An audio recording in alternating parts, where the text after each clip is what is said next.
Hey folks, welcome to Ara History Untold. I'm your host Battle Mode, and I'm going to be talking to you about the new update, version 1.4, and we've released a DLC for Ara 2 called Untold Scenarios.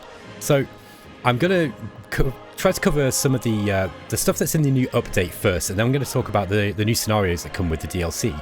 And then I'm going to jump into a game and we're going to play some Ara. And for those of you who haven't played it before, or you don't know anything about it, I'll explain what's going on in the game as I play, and you'll be able to kind of get an idea of whether it's something that you'd be interested in or not. So Ara was released just last year, and we've been working on it pretty steadily ever since. And yeah, the new update that we've added is called the Living Strategy Update, and it adds some really useful stuff, some stuff that's been really well recommended by the community since the game's launch. Okay, so the first thing I'm going to do is I'm going to jump into, let me just see if we got a game here. Where are we? I'll tell you what, I'm going to start a new game, I think, is what I'm going to do. Yeah, this is, just bear with me a sec, folks.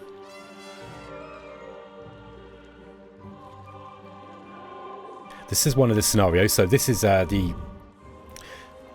we go.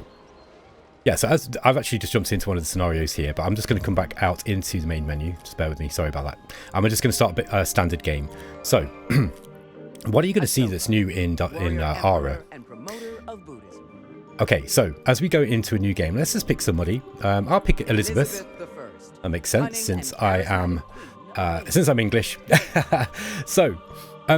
One of the big changes that's come in the Living Strategy update is an improved map generator, and this is a bit of a game changer in terms of just the general playability of Ara, because as with all 4X games, and this is a historical 4X, although it's a 4X with a twist, I'd say, but as with all 4X games, everything cascades down from the map generation. So the better your map generation, the better the game is going to be. And the map generator has had a significant upgrade in version 1.4. It's something that the developers have been really proud of, I think, because like I say, it just changes everything. So if we just go into the advanced settings, and yeah, we're just going to make sure that everything's set to normal. So here we go. I'm just going to create a game. Just bear with me a moment. The music might just drop out for a second. There we are.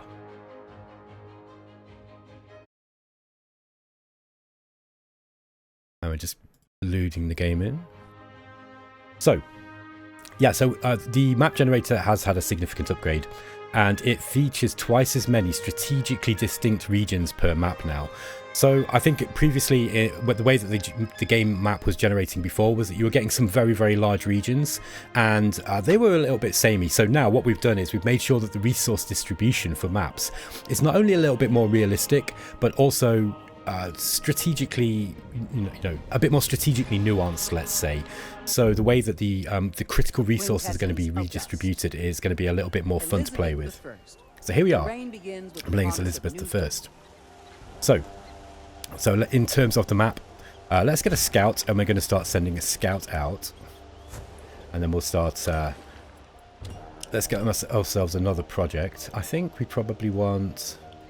Let's just get another scout to start off with, and we'll just hit next turn.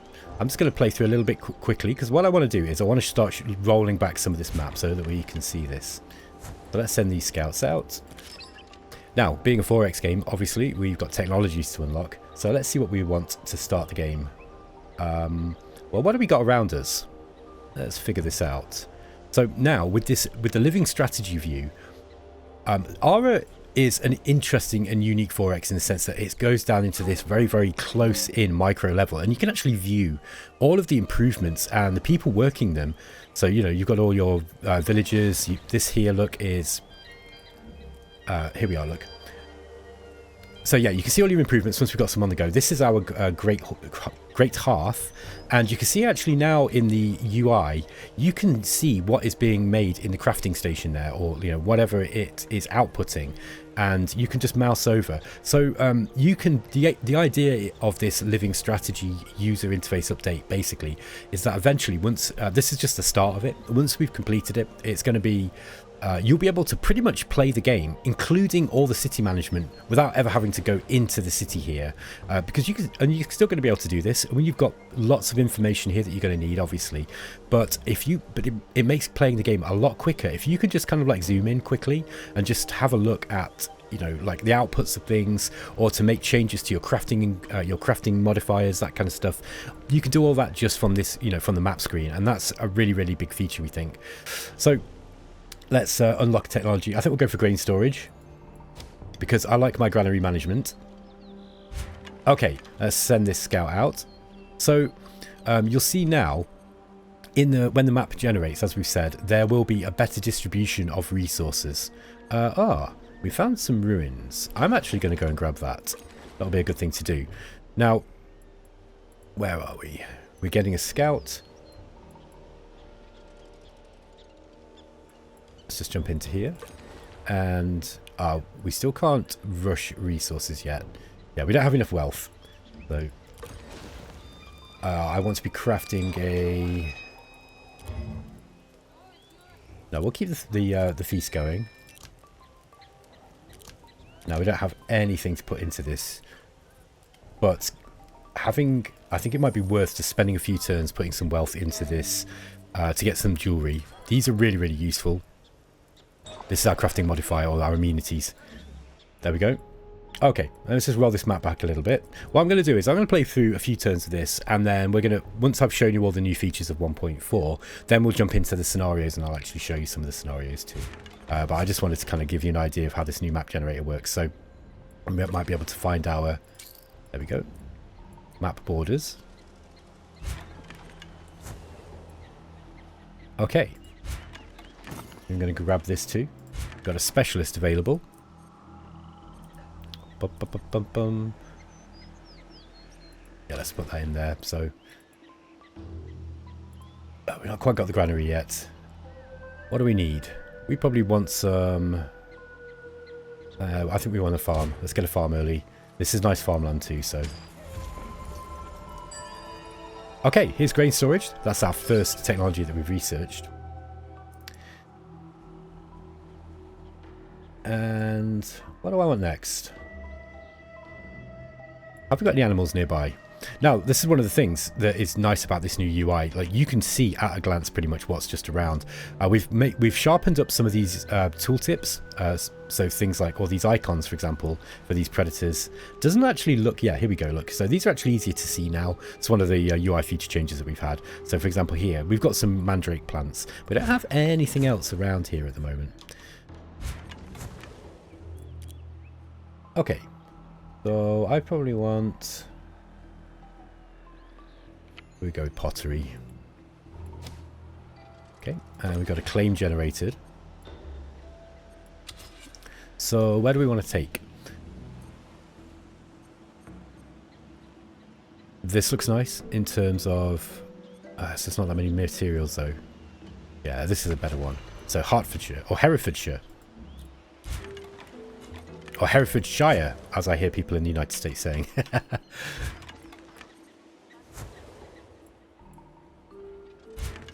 It's funny, so I'm actually from a place called Derby, and it's in Derbyshire, and everybody in Derby will say, you know, when people ask them where they're from, they'll say, well, we're from the Shire, and I'm pretty sure that's going to be the same no matter which Shire of the UK that you're from.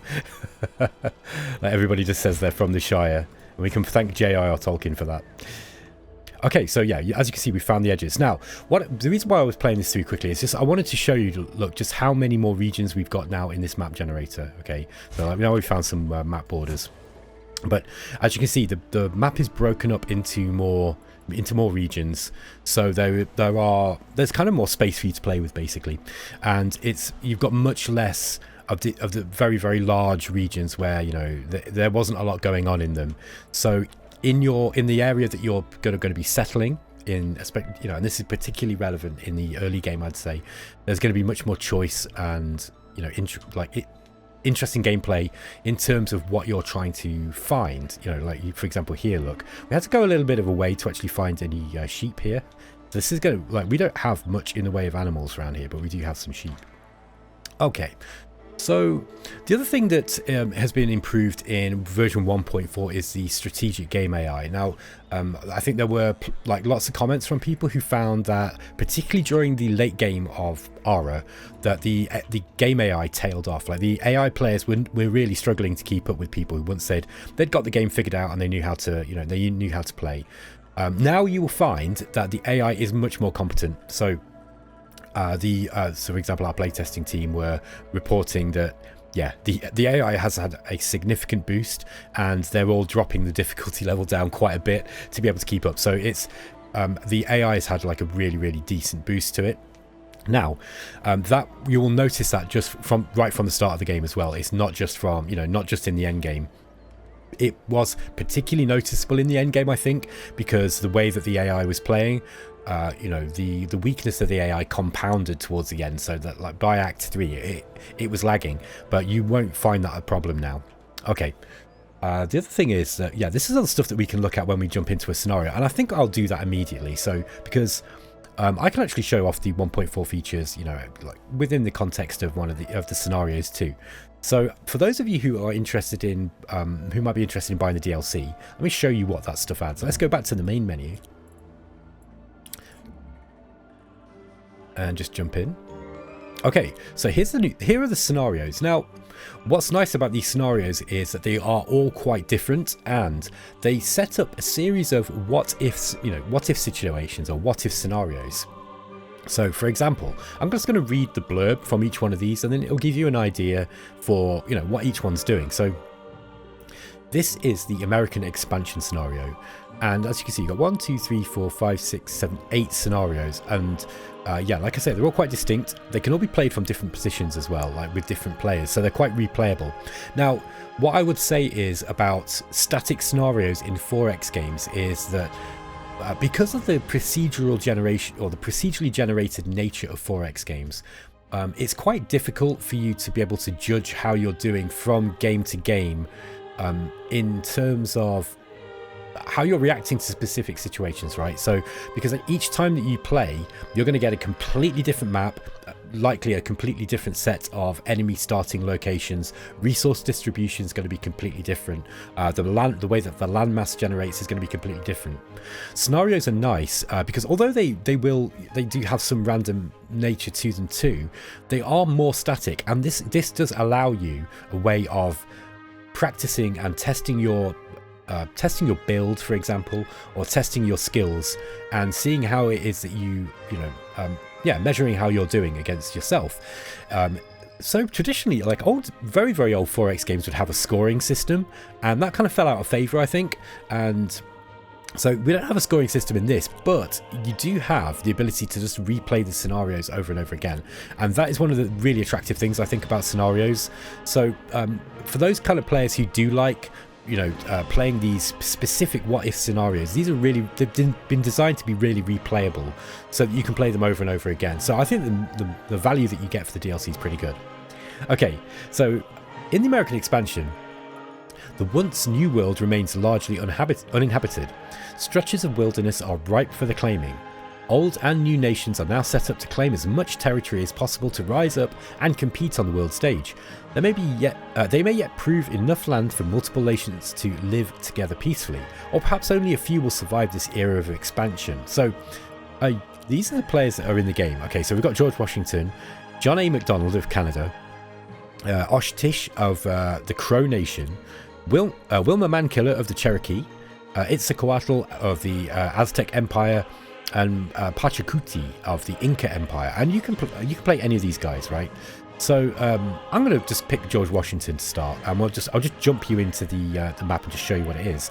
Now, each of these scenarios will come with their own special events that you're going to have to navigate, which will crop up partway through the game and kind of throw you a situation you got to deal with. So in this case, we've got an Age of Expansion, Frontier declared closed, and got the Gold Rush. Okay, so and this one starts in 1803, and as you can see, this is the map that we would be playing on. I'll jump into this scenario quickly just so you can have a quick look at the starting location. So we're going to be playing as George Washington here. What I'll do is I'll take you through all of the scenarios, and then we're going to pick one and we'll play that for the remainder of the playthrough, so that I can show you off both the scenario and also some of the gameplay elements that have come in with 1.4. Okay, so here we go, look. And as you can see, you are actually starting with Washington. So we are George Washington, and he is quite egotistically named his city after himself. Well, who wouldn't? And yeah, so you're going to be expanding out from here. Now, I'll tell you now from playing this before that the Cherokee are located kind of down here. So they are your neighbours very, very early on into the game. And so you'll be dealing with Wilma Mankiller. And they're not like an immediately hostile nation. But what's really interesting about this scenario is that the Western, the old world nations, or the nations that have been formed from settlers who've come from the old world, they have a completely different set of tools that they can use. So for example, George Washington, you're going to get access early on to things like the printing press. So look, we are actually transitioning straight into the we are straight into the Renaissance age. So let's just get a granary up here. In fact, we probably want to farm, but it doesn't really matter. Whichever one you think is best. So let's just get a farm up, and then I'll just want to show you the event. So, an age of expansion.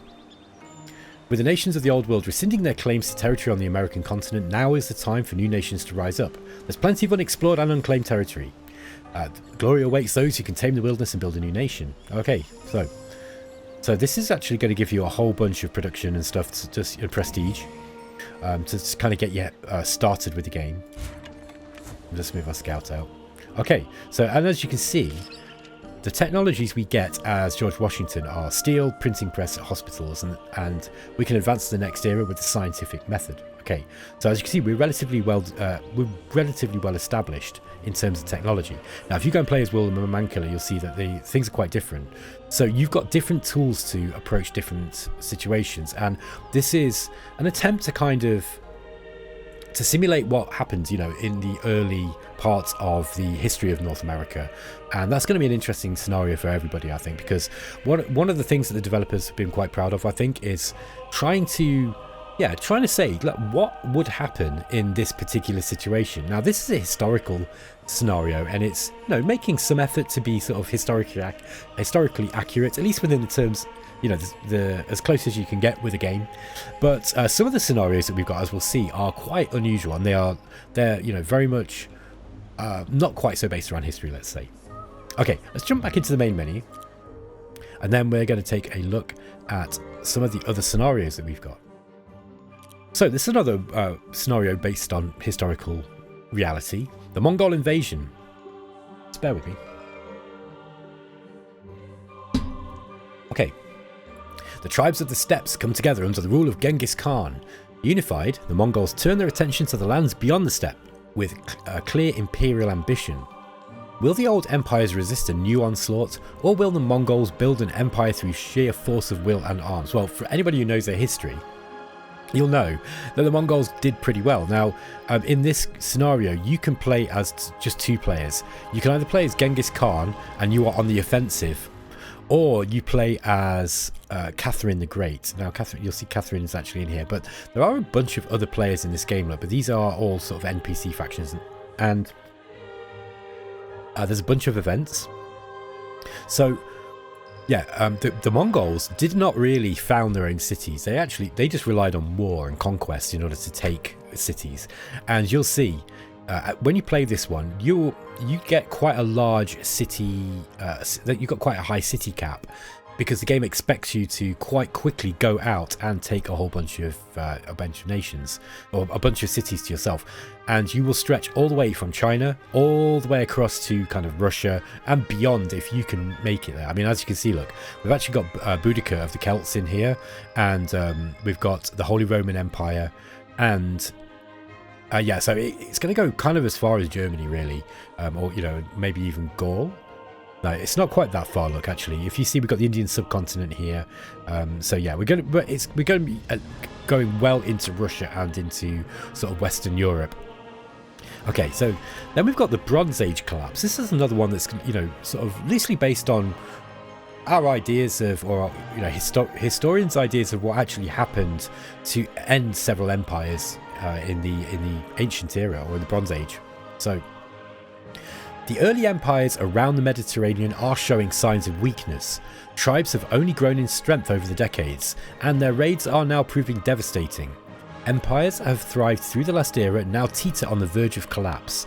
Surviving will require a careful distribution of resources, the support of a strong military, and a willingness to put friendships aside for survival. Okay, so we've got 4 players here, and these are the only 4 players that are in the game, so you get to pick any of these. We've got Sennacherib of the Assyrian Empire, we've got Nefertiti of Egypt, Alexander the Great of Greece, and Xerxes, the First Persian Empire. So, big empires.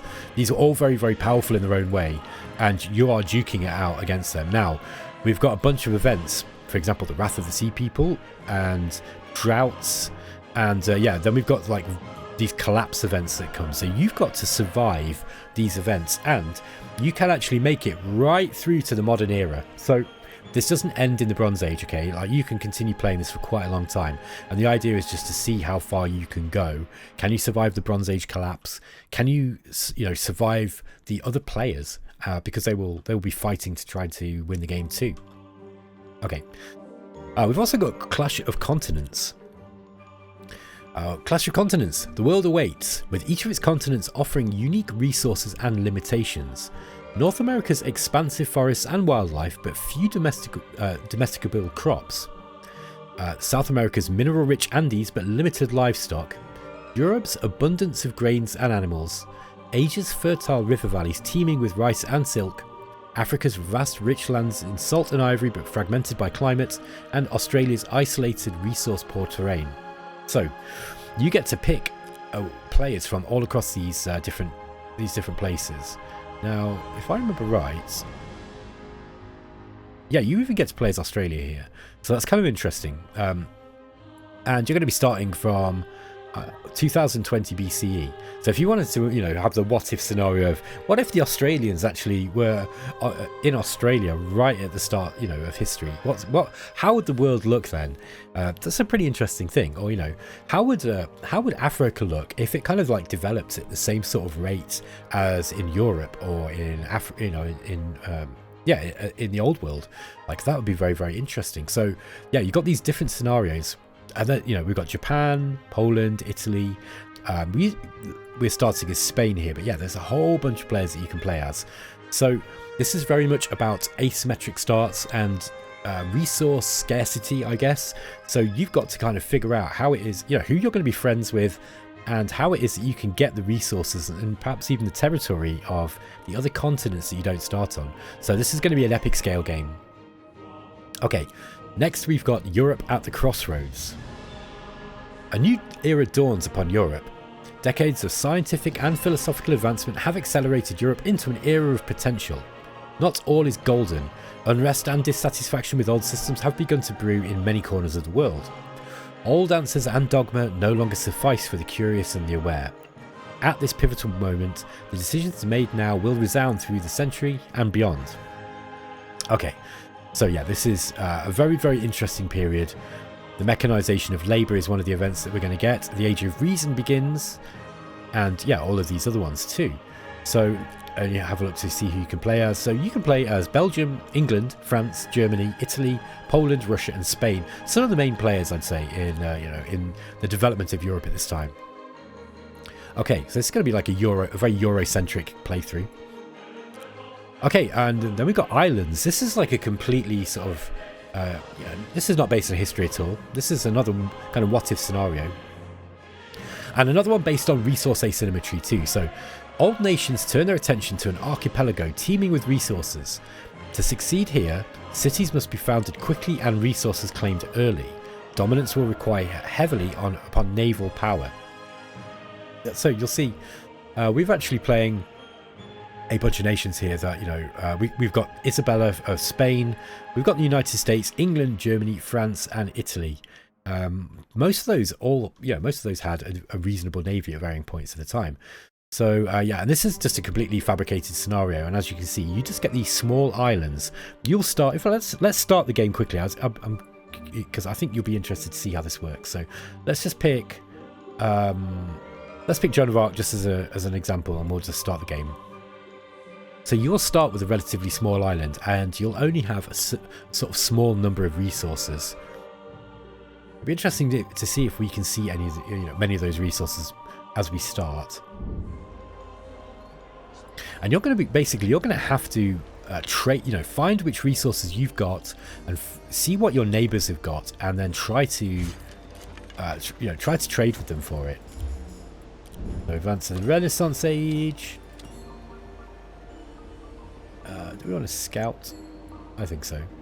Yeah, as you can see, we're starting in the Renaissance. There we go. The sea beckons. A new race begins as old nations vie for dominance in an archipelago of paradise islands. Habitable land and rare resources are within reach for those willing to brave the sea and heed the call of adventure. Strategically placed colonies and a powerful navy will go a long way in the pursuit of prestige. So, the key in this one is to try to get out to sea as quickly as possible, as the game states.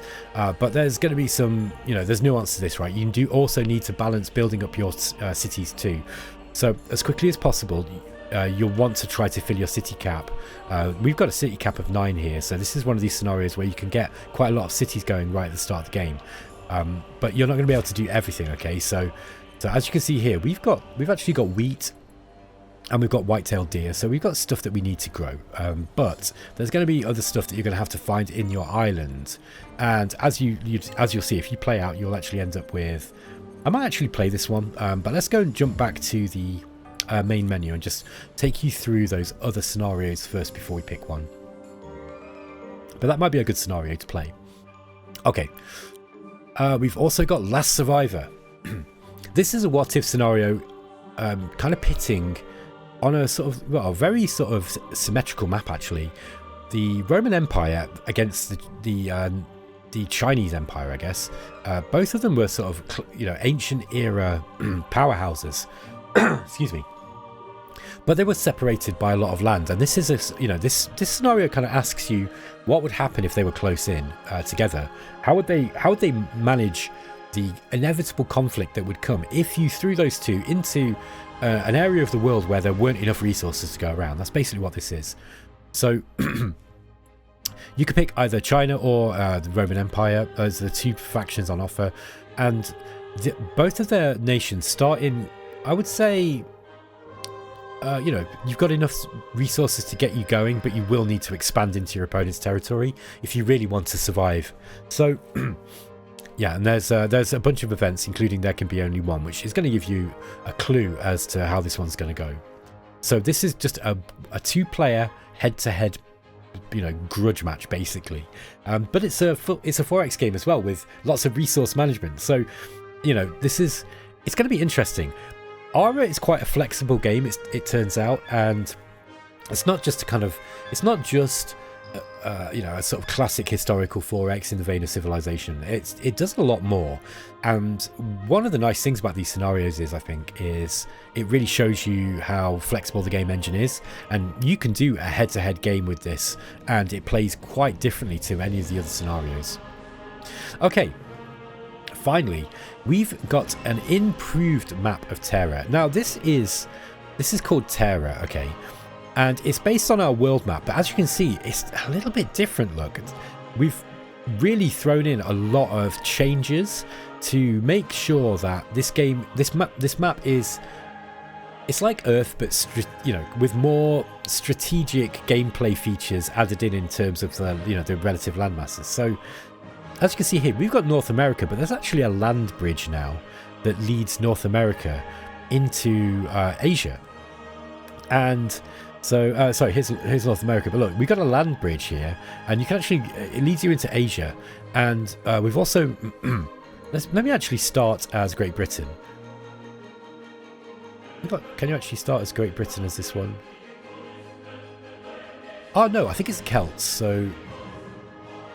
Let's start as Boudica as the Celts. Because I think you start on the British on the British Isles here, but you'll actually we might be able to see from the starting location that actually the map is actually quite distorted, and it's deliberately done deliberately so. Yeah, okay, so you'll see that we've actually got quite a large British map. You can only see this part of it really at the moment, but let's just get another scout out. Might be interesting just to check this out. Okay. Send this scout out and see where we can find. Okay. Let's take a look at the this kind of bizarro world British Isles that they've created. Okay, so there we go. Look, so we've actually got the southwest of England with Cornwall here, and this is presumably Wales. But as I said, everything's a little bit strange. So the size and the shape of the map is going to be a little bit different, and it's the same with Europe and you know, the Indian subcontinent and all that. They're all quite different. They've been deliberately distorted to give more strategic nuance and to kind of ask the question: how would the world have developed if the world map was a little bit more, well, designed for a strategy 4X game? Like, how would that look? Okay, so I'm just going to show you this map. There's also in 1.4 we've also redone the classic Earth map, and we've made that one much more like realistic, and it's just been tweaked overall just to be a lot better. Anyway, as you can see, so you've got, like, even in Britain, look, this is a big map of Britain. Now, Britain's not a particularly small island necessarily, or, you know, this part of Britain here, but we've made sure that there's plenty of, like, territory now on these maps. So Europe is going to be a lot bigger. Indian subcontinent is going to be a lot bigger. In, like I say, in America, you can actually walk across over into Asia. So, you know, you've got a land route into Asia if you want to go that way. That's a very, very interesting scenario. Okay, let's go back to the scenario settings, and then we're going to have a look to see what we can find to play.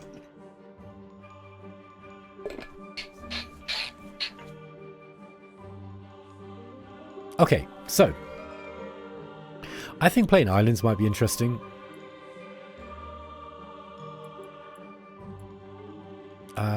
The other one is Bronze Age Collapse might also be cool.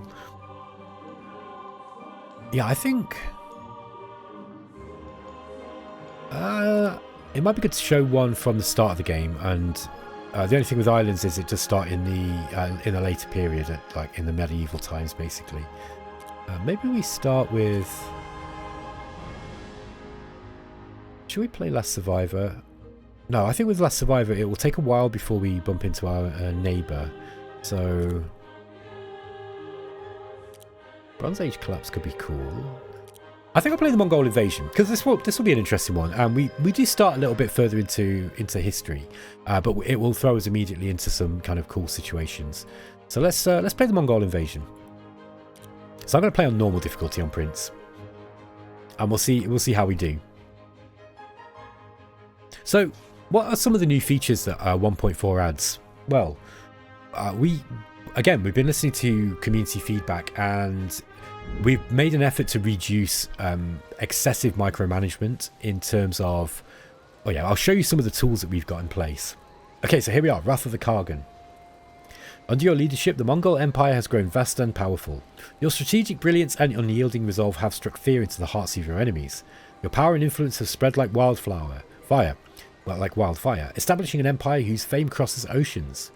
Continue to lead with an iron fist and a clear vision, for your legacy will be written in the annals of history. The future of your empire rests on your shoulders. Okay, so you actually start in Act 2 here, but we still need to expand out. As you can see, we've not done any exploration. So what do we got in here? We've got mandrake plants, got horses. That's going to be pretty important for us, I think. Okay, so first thing we want to do is... Let's have a look at our food. Yeah, we haven't got any food, so we need to build a farm. Okay, we've got no location for our farm. Very interesting. In that case, let's get a... Have we got horses already? Looks like we have. Yeah, we got massive amount of horses. Okay, so we've got a huge amount of horses here. We've got a load of food as well. All right, so this map is setting you up for immediate conquest. Let's get scouts out though. That's not going to hurt us.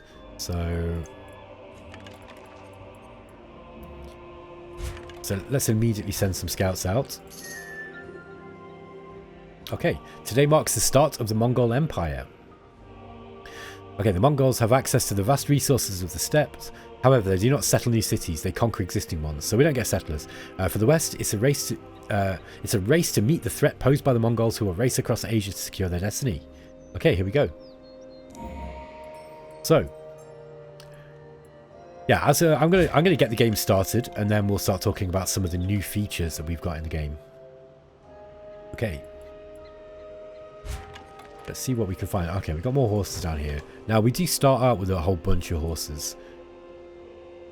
Yeah, look, and materials as well. So we've got all that we need in order to kind of get the game going in our favour. Don't have any amenities. Okay, we got loads of wealth. Let's just rush build this, because we've got loads of wealth. There's grains available to use as an... Oh, no grains available to use as an accelerator. I think we don't worry too much about stuff like equipment for the time being, although maybe we do grab it. Okay, so wall breaker rockets. This is a exclusive unit to Untold Scenarios. These are siege specialists trained to breach enemy walls and open the way for your armies. So this is something that we get as the Mongol hordes. We also get horse archers, as you'd expect. So yeah, we can produce horse archers. I think we're going to want to get the horse archers first. And then we've got Yasa Doctrine. So, as you can see, we've got a whole unique tech tree for this scenario. Okay, open borders with Askia Mohammed. Nope. Yeah, we don't want to have open borders. We're gonna conquer you. So, let's go to the next turn. Let's just grab those. Ah, they were already going there, and let's move these scouts out. I think I want to build... Yeah, let's get some horsemen.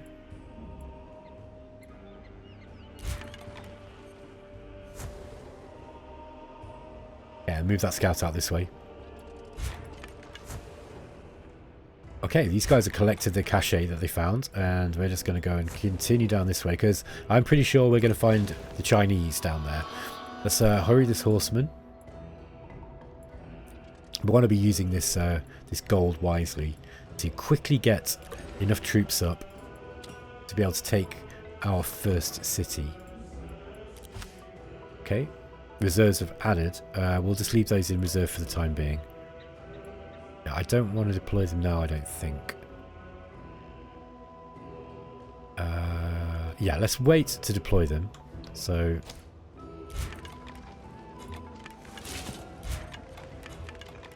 Okay. Have we found anything cool? Well, we will soon, I think. Let's just rush build those guys.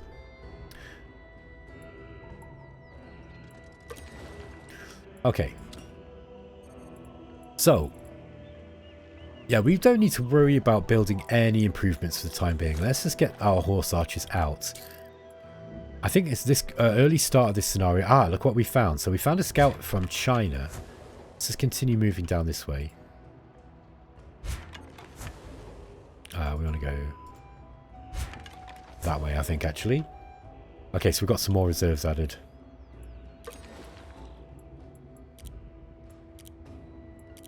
Okay.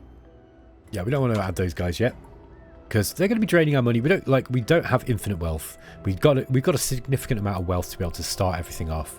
But okay, I want more horsemen. Okay, return to map. In fact, do we rush build these? Yes, I think so. Ah, there's the Chinese. Right, so we found our first potential victim. Now, do we want to go to war with China? Now, you've got a choice when you're playing this scenario. Do you loiter around in Asia first and try to build your strength up? Because this is not just a war game, right? it's all well and good that you get a bunch of money at the start of the game and horses and stuff to be able to build, you know, loads of units, but they're not going to last you for the entire game. You are going to have to figure out, you know, you're gonna have to get your empire management chops, and so you will need to take some cities, and I think it's probably wise for us to try. But I think I might move those guys here so we just get closer. See if we can find the extent of the Chinese lands. Let's get...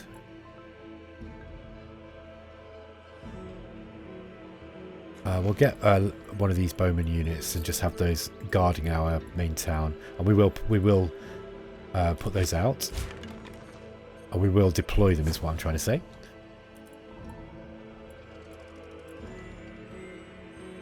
Okay. Oh, so we've got scouts from Korea as well.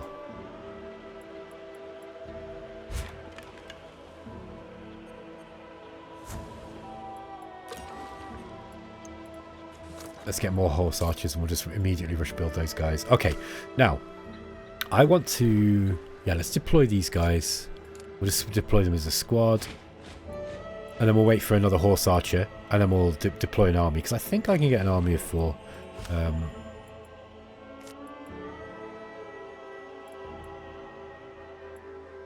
Yeah, we can get legions. So we'll create a legion of horse archers, I think.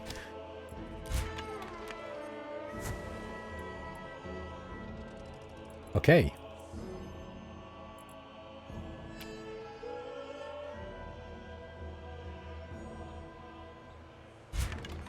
Where do we want to go? Let's just see if we can find the extent of the Chinese territory there. Now, those guys are all going to be doing their standard explore, exploit part of the game, whereas we're moving pretty quickly into exterminate.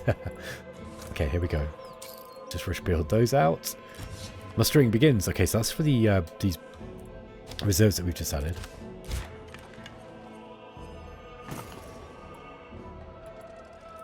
Okay, let's take a look at the map. So as you can see, we've got this new living strategy view. Now, like I said, the idea of the living strategy view is eventually you're going to be able to kind of control pretty much everything just from the main map. So as you can see here, look, we've got the workshop that we had at the start of the game, and you'll see that you can actually not only can you see it on the map, and you can see people moving around on it, but also you can actually just jump straight in and start operating things like here immediately. So, for example, you want to start building fabric, we can do that immediately, and you can just jump straight out of the map to do so.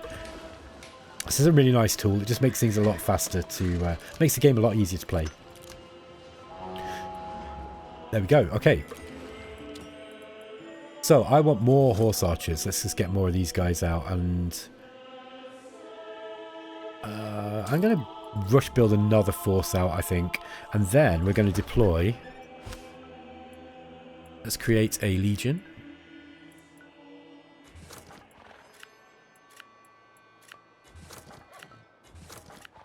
There we go.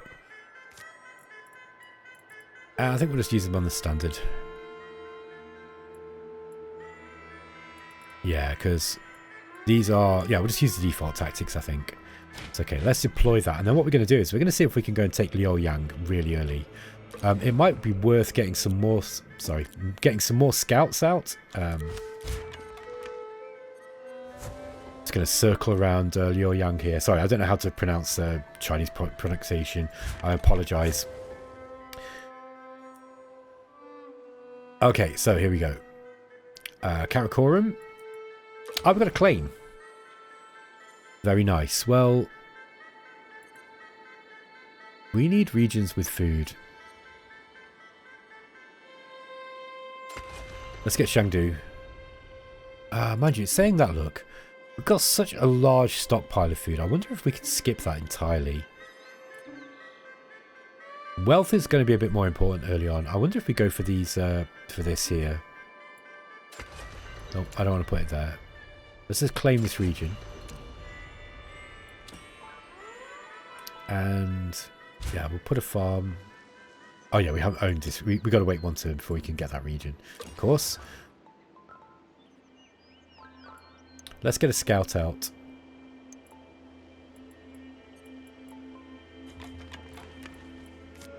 We only need one. And again, we'll rush build that guy.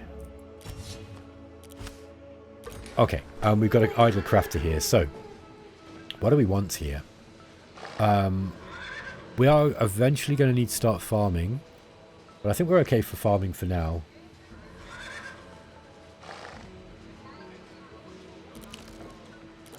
Let's just start making some baskets. We've got plenty of materials for it. In fact, rope would be a good thing to start making too. Wow, we can really bang out the rope very, very quickly.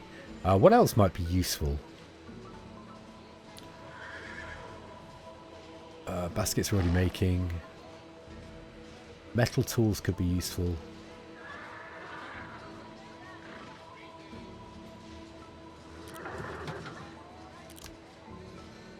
Wow, lots of materials used there. I'll probably chew through my materials quite fast.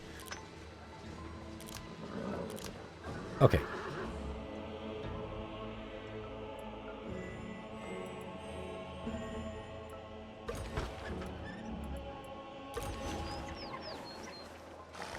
Okay, this is the textiles. Let's build ropes as well. Yeah, we're going to be chewing through our resources, but that's okay. So, this building can also craft some of the basic stuff that we had before.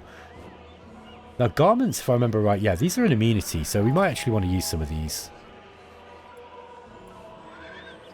Let's use up a feast, so we're actually growing our city a little bit faster. Okay, we'll send a scout out. Head over into Russia, or like kind of that Russia way anyway. Okay, we've got a specialist available.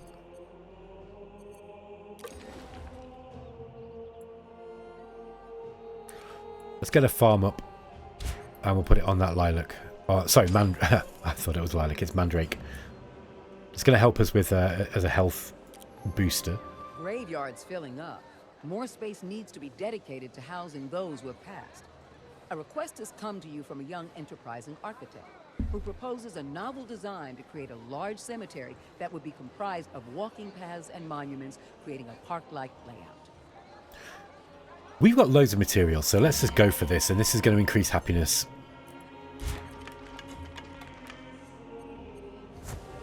Look at this. China's got some good resources, look, around it anyway. We've got pigs, we've got barley.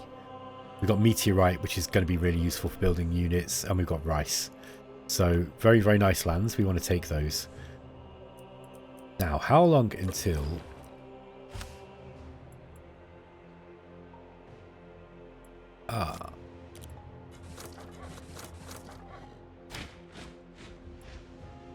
Okay. Continue over to try to find where the European forces are. Okay, so we've got a bowman. Let's put this bowman in fortify, which is why I built him. And then we've got more scouts. And then just go and scout some of this area around us.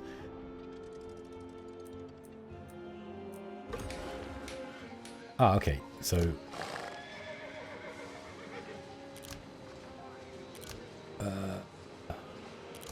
maybe we go with the lithic tools. Oh, they're coming out really fast.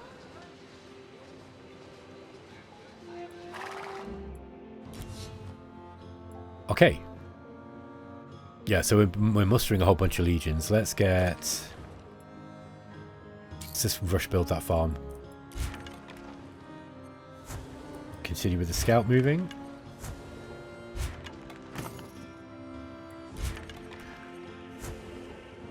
But I want to grab this, I think. Okay.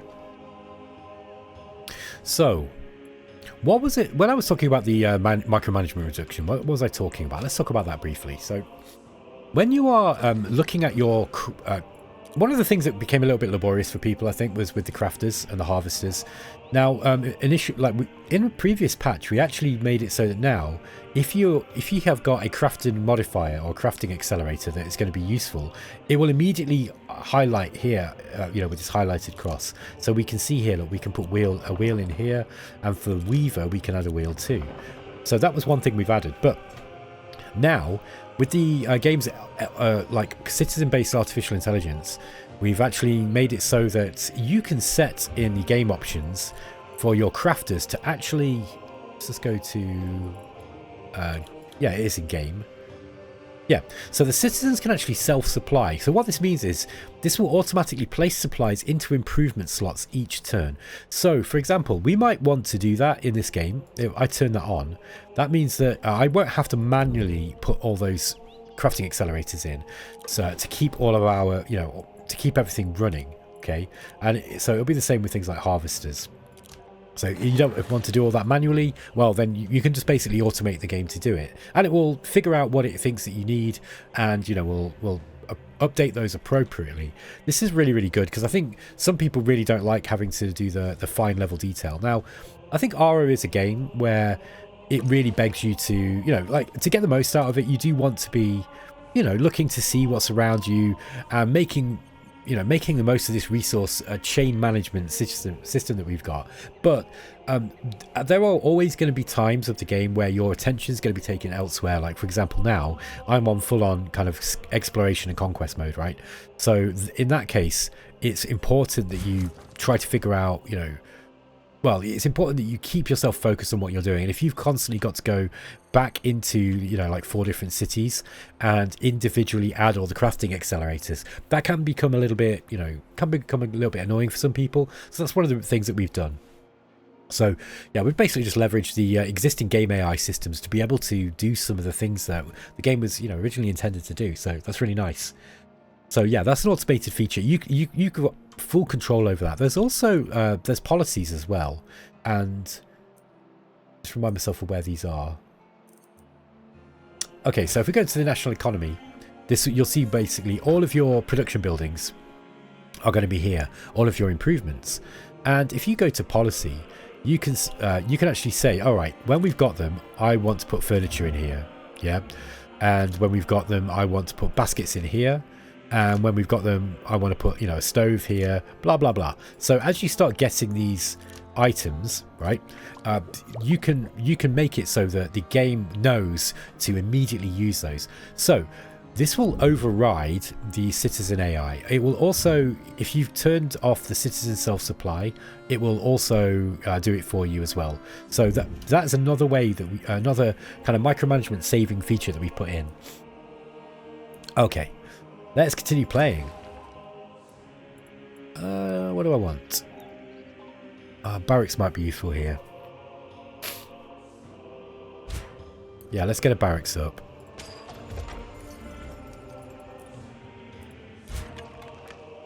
Ah, who have we found? Okay, we got another Chinese scout down here. Okay, and we got a legion to move. So... yeah, 91 strength. Let's go and let's send these guys down here. We're just going to immediately try to take on the Chinese. Okay, so we've crafted some tools here. Okay, I don't want to rush build that. That's too expensive. I'm just continuing to explore out to the east here. To the west, sorry. And we are going east and north too. Okay. Now I wonder. Oh, look. So the Chinese have actually built another city here.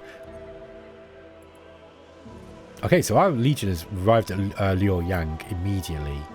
We're going to declare war. So I think we're going to go for this place first, though. So let's just go to the diplomacy. Here's Wu Zetian. We are adversaries. And declare war. And we're going to declare a war of annihilation. Okay.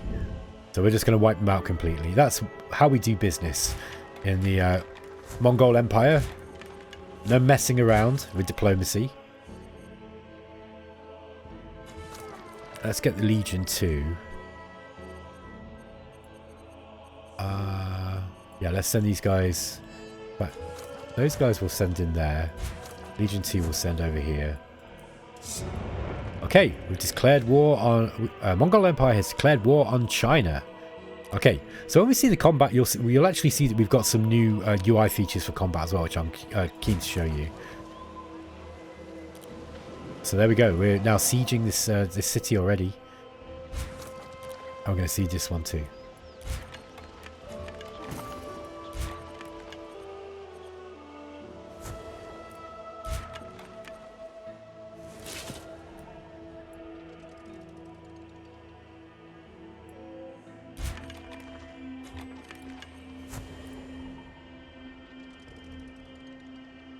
There we go. So we've got the both of these Chinese cities under siege already. So as you can see, we get a massive head start in terms of military, you know, because we just get this huge resource pile that we could just build armies with and send those out right at the start of the game to go and conquer ourselves some new cities. So this plays completely differently to standard games of Ara, and that's kind of that's what I wanted to show you. All these scenarios are made so that they play very, very differently, and I think in terms of 4X games, they're often very much built around generate a map, throw players in together, and then, you know, you will do this kind of, it's the same thing most times, right? You explore out, you try to find who's around you, and then you have this very sort of steady, hopefully, curve of building your empire, taking on your opponents as and when you can manage them, and then, you know, you sort of snowball and win the game. And that is you know, if you want to talk about things in terms of gameplay loops, right, that's the gameplay loop of a 4X game to some extent. But with the scenarios in Ara, I think it's really, really flipped that on the head, and it's changed it completely. So there's not that many 4X games that do stuff like this. You know, there are other 4X games that do scenarios, but often they are just kind of smaller versions of the main game 4X gameplay loop. There is a little bit of that in, you know, Ara, for example. The European scenario is still very much a classic 4X game, but just kind of with these, you know, in a very specific, you know, start and a set map. But like scenarios like this one are very, very different, and you've just got such a different set of tools to be playing the game with. And I think that's what makes this a particularly attractive DLC. I think if you're interested in kind of seeing what the limits of the engine are and what, you know, what can this game do. Let's continue to explore out. I might go and grab this equipment cache there. Okay, we're not far off from taking this from this town here.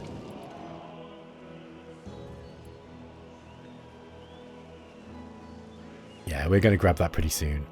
Okay, so we've taken our first city. So we've captured a city here. So we've got to decide the fate of the city. We're going to assimilate it. That's what we do. So resolve the capture, and there we go. Now we can actually build on this city as if it's ours, because it is. So yeah. So this is a very basic capital city, and I think this is the Chinese capital city. So we want to build a road now between. I cannot find a valid path. Oh yeah, okay. So we can't get this one yet.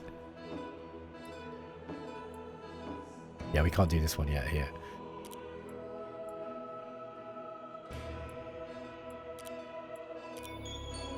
We got a paragon.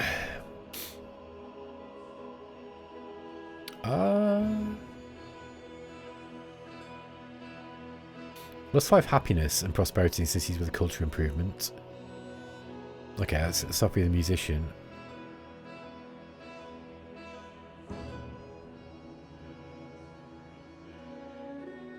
+10 craft production in the city's forces in. +1 prestige when this force defeats an enemy unit. Let's grab her, I think, and we'll put her in to give her a force bonus. Priestess of the moon god and composer of temple hymns. Yeah, I think we'll do that. So we'll add it to one of these legions. There we go.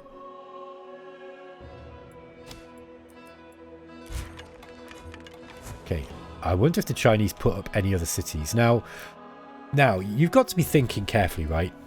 Because you can't build your own cities, do you want to completely take out an enemy before they've expanded, you know, like around them? Well, that's a decision you've got to make, right? Because you might want to leave the Chinese to get stronger in order for them to build more cities so you can take them.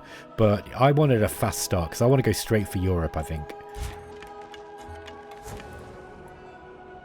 Okay, so there we go. We've won the war. The Mongol Empire defeated China and their allies. So we completely defeated them, and we assimilated them. And we're going to assimilate Urgench. Okay, so there we go. We've got 3 cities now. So that's how you do it as the Mongol Empire. Let's see what else we can do. Yeah, we can't do much with that yet. I wonder if can we manage the roads? Yeah, I think we can.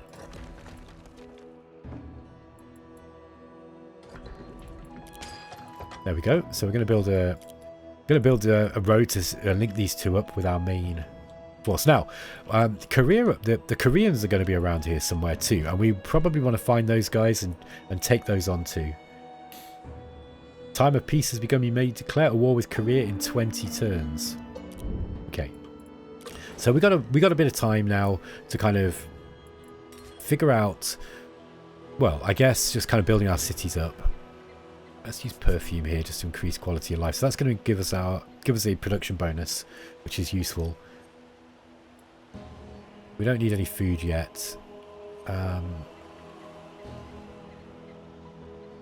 We do need wealth though. We need to start thinking about building wealth now.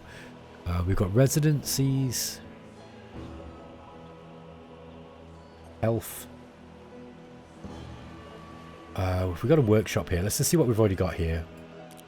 Yeah, we've got a workshop, we've got a great hearth, we've got a weaver and a butcher shop.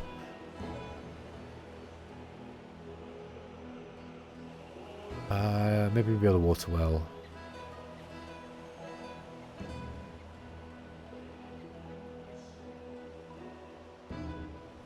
Alternatively, we can increase our city security with a barracks. This kind of takes a long time to come out though, that's the only problem with that. These build times are very inflated, because we've only just taken the place over. We've already got a workshop, haven't we? Let's get a farm. We're going to need food eventually. Okay. We don't have any salt for this yet. It'll be the same for this one as well. Okay, we can put one crafting modifier in here. Each. So we're going to be exchanging some more money for these, but these are going to be useful. By the way, let's just jump over to our other cities and just see if there's any other amenities that we can put in. No, not yet.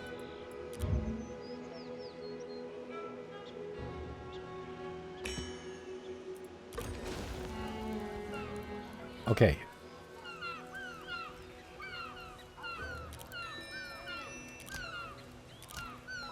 Oh, we've got precious stones there. What else is useful? That's going to be for religion. The festival's always worth building. So, oh, we can put fabric into that one. We can put a bunch of food, but that's a lot of food. And we've got syrup, yeah. Yikes, that's a lot of food. Yeah, I think I'll wait. But the festival's a good one. Oh, we got this farm too. Okay.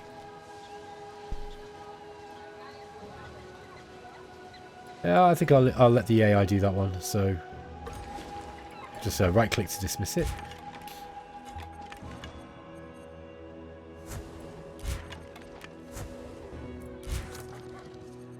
Okay, so we've got this legion. I think this legion.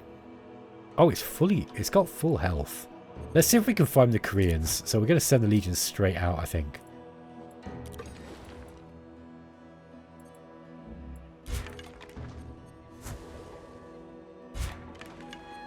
I'm going to grab those tools first. Okay.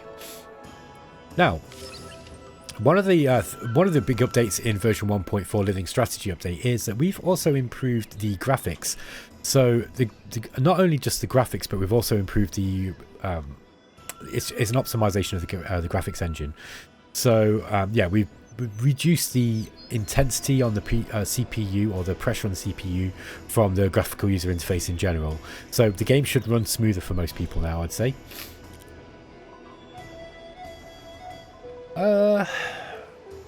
Wow, these are long. This is going to take a long time to come through.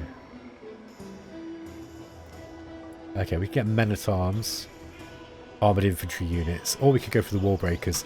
Let's go. We'll go for the wall breakers first, I think. I'm hoping that our horse archers should keep us good for a while. Yeah, we've got the standard horsemen as well, but I'm going to build horse archers here. Oh, wait. Maybe we don't. No, let's just get rid of that.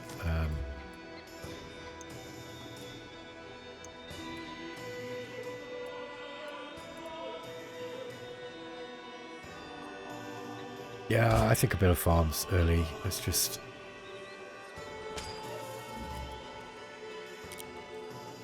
Okay. Holy temple, larger than a city.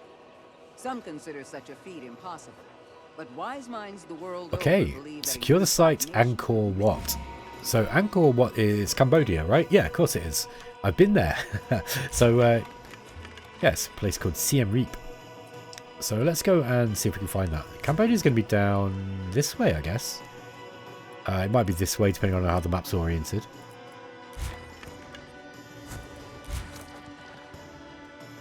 Okay, let's see what we can find. Okay, this legion is now ready to go to. We do need to get some military units. I'm actually just... Yeah, let's rush build that barracks. Then next turn we're going to start building some archers to send over to these cities. Okay, we've got a claim here in Ugrench. This looks like a good place to grab.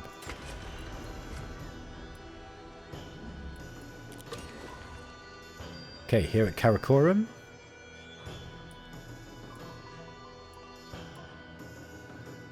Yeah, we want to, I think we probably need to improve knowledge if we can.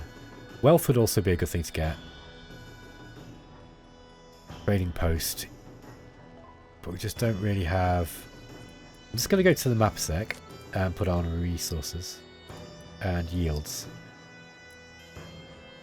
Yeah, we don't have great resource yields for wealth, but that's okay. Still having the trading post is going to be useful. For a start, it gives you better prosperity, and that's always worth having.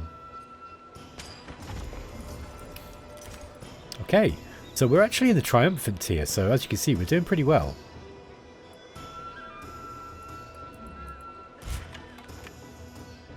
Ah, who have we found down here? Is this Korea? Yes. Oh, it's Thailand. So, right, this is where it asked us to find Siem Reap for Angkor Wat. So let's go and head down there.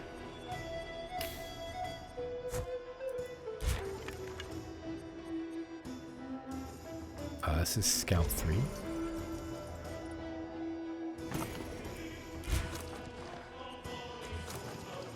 I'm going to send these guys down this way too. There we go. As you can see, this game's so much easier to read now just from the main map. Like, so the game can be played very, very quickly if you want to.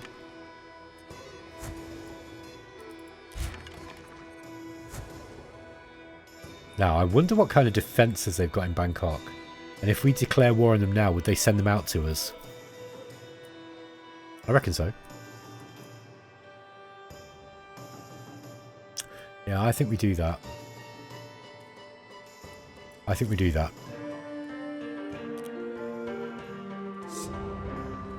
Okay, I'm going to declare a war of annihilation. There we go. Must capture all their cities. So, yeah, these horse archers move so quickly. Look how quickly they got here.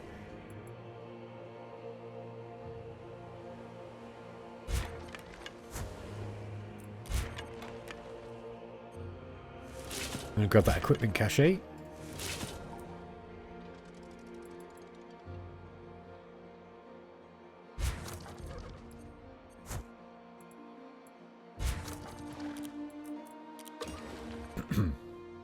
Okay, here back at Luoyang. What do we want? Things are looking pretty good. We've got a farm up now. We've got a weaver, a workshop, a butcher shop. Let's get a trading post as well. This is going to have a good trading post because Liuyang's got some good resource generation in terms of wealth.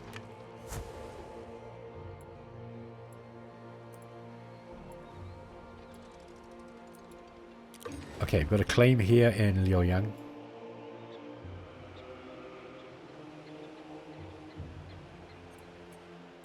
Guangdong. This might be nice because of the we've got a decent amount of materials.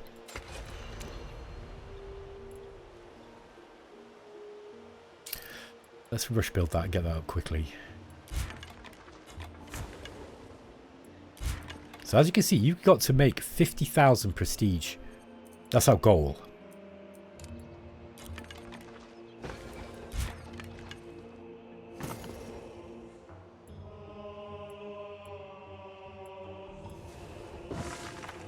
Okay. It won't take long to take this. They just were not ready for us at all. Which is kind of what happened in history, I think. I think historically, nobody was ready for the Mongol invasions. Okay, what do we want here? Yeah, well, I think we want a stone pit, if we can. Ah, maybe we can't build that. We have got a fermenting pit. Oh no, we got a mine. That's even better.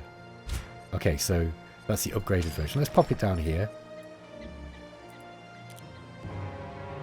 Open borders, Catherine the Great. No. So we've found Catherine the Great, but where is she? Yeah, sorry, we just want to grab that. I'm just going to leave the AI to do all of that stuff. Emissary approaches your court on behalf of Sejong the Great. Across our land, people are falling dangerously ill.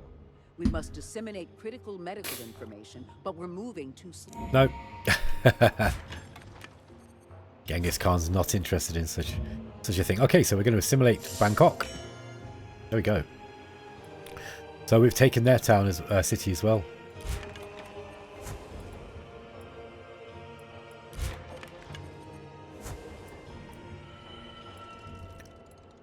All right. Here at Karakoram, what do we want? Maybe a farm.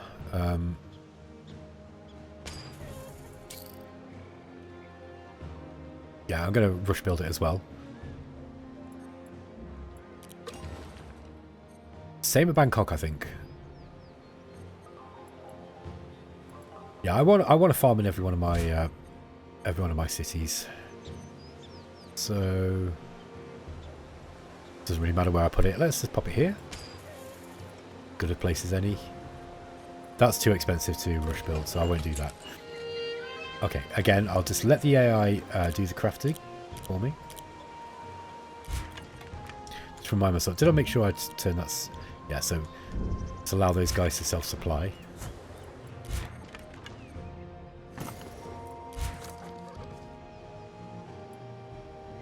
So we move this legion. Suppose we need to find... No, we're still at war with the others. With Korea, so... We do need to find where the rest of their cities are. Let's just keep these guys...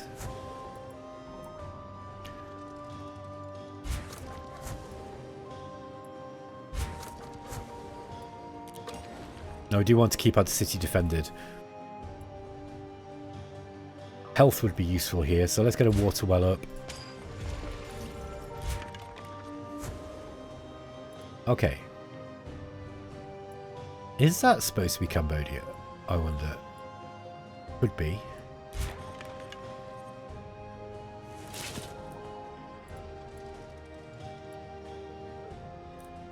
Okay, we've detected an enemy. Right, let's go.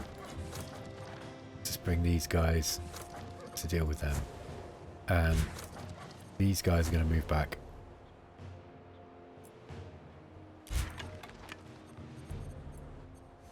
I'll bring these scouts back.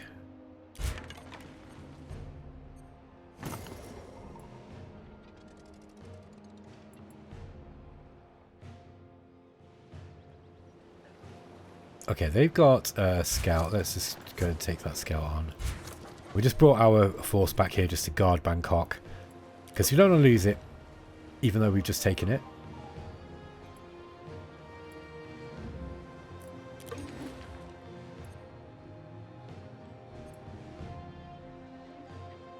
Where should we claim? We don't really have much in the way of resources around here. Now you see why it was that the Mongols actually they conquered rather than built their own stuff, because it just didn't. It seems like they don't have so much stuff. Let's take this one. At least we can put a what do you call it? A timber yard or a forester on there. We'll just keep these guys waiting. Okay, so we've got a bribe offer. They want us to go to war with India. We're going to lose prestige for doing that. No, I don't need a bribe.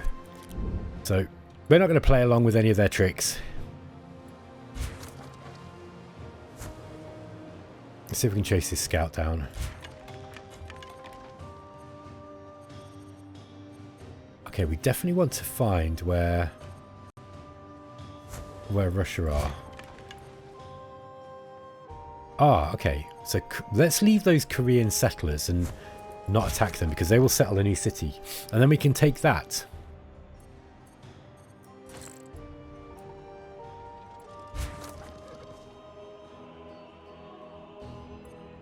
Okay. Just trying to chase down this army.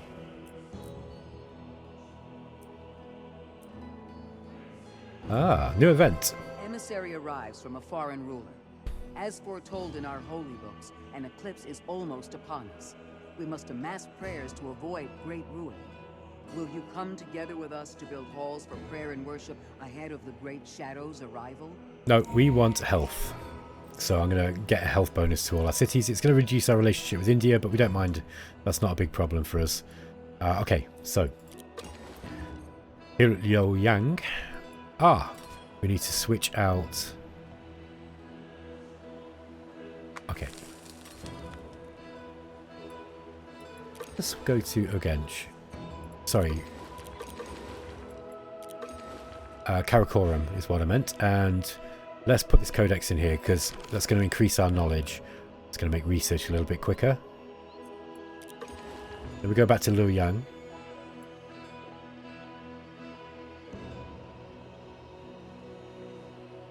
I think we probably want a water well. I like to have healthy cities. Oh, they've got sugar down there. Very nice. Okay, we're going to continue scouting. Ah, is that India? Oh, yeah, I wonder who that is. That might be actually be India.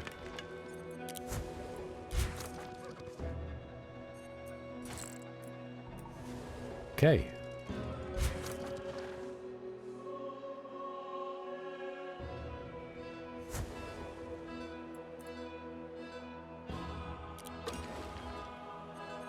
What do we want here?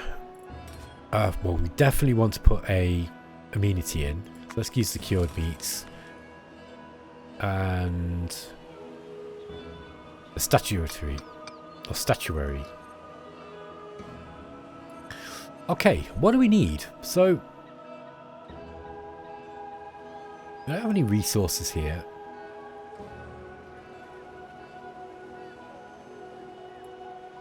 Got a ceramic shop. We've got a workshop as well. I think we need to start making tools if we can.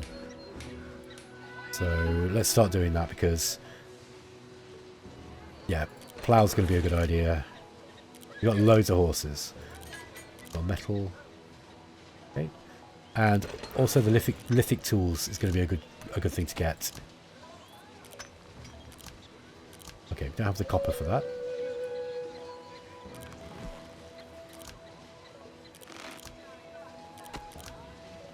Alright. Is that all we want?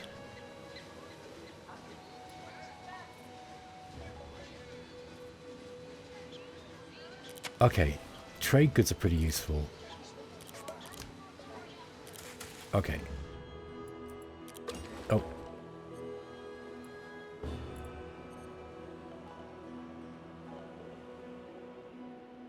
Let's put a trading post up here.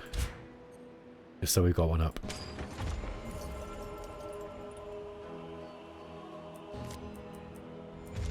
Oh, that might have been a bad idea. No, no, no. No, that's fine. Yeah, this is as good as it's going to get in terms of wealth here, so that's fine.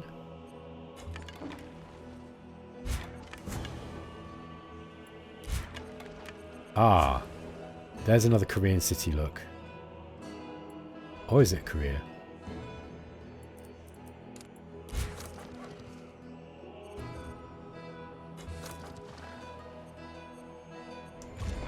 Yeah, we'll see, find out.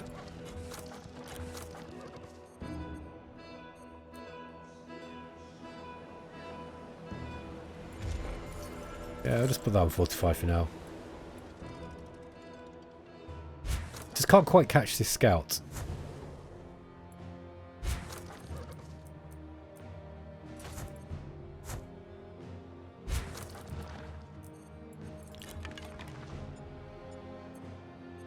Karbala. Ah, okay. So we found another nation. Yeah, we can't go into the sea here. Okay, we've got a paragon available. Ah, this could be useful. Ah, 20 knowledge in capital. No, yeah, let's get this guy because we'll have him. Chaucer, English civil servant. Okay, there we go. We'll put Chaucer in as our advisor. So that's going to increase our research, which we're going to need.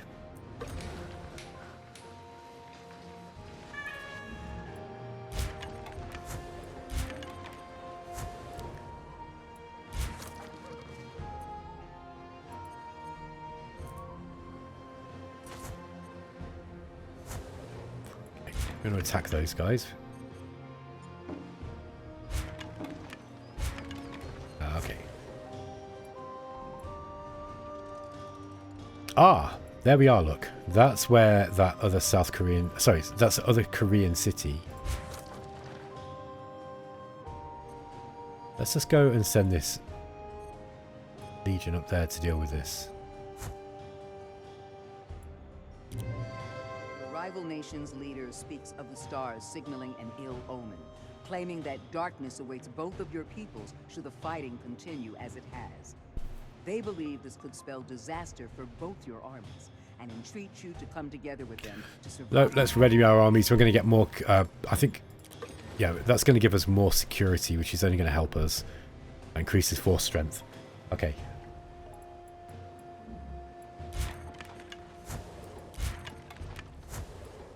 Let's send these guys just around here to see what we can... Oh, there we are. There's another city. Look, Fars.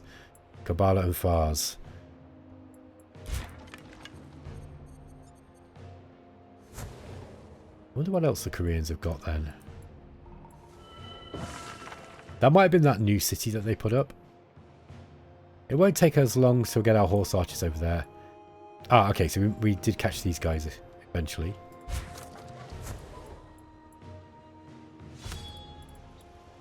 Yeah, so our Legion fighting a scout.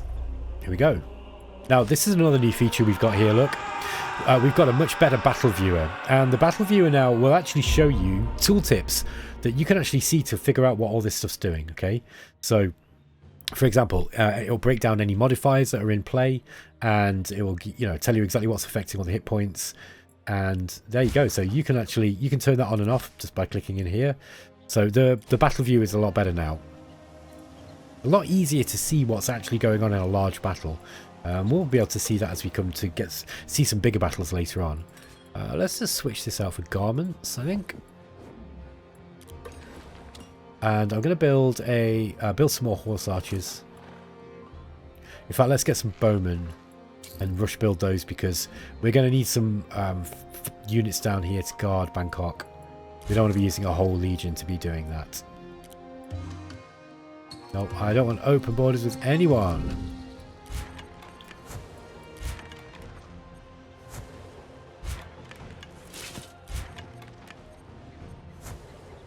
Okay. Ah, look. Korea is sending out another scout, which is good news for us.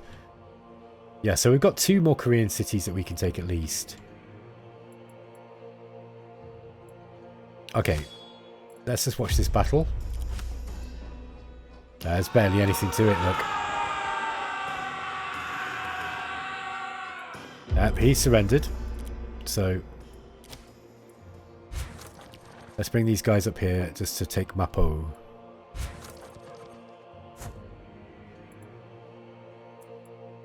Okay, we've got a claim generated at Bangkok. Ah, look at this. Okay, that would be nice for the wealth, so let's just grab that.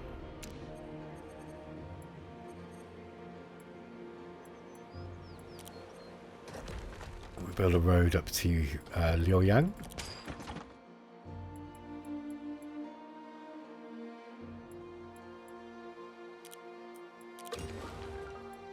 Here at Ugench.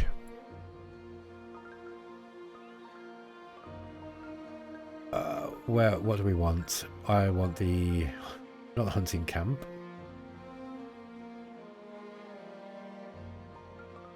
It will be time to get a residence soon. It was a sawmill that I wanted, but we don't have the metal tools for it. So, yeah, we're going to have to figure that out. Let's get a workshop up here, because we're going to need one.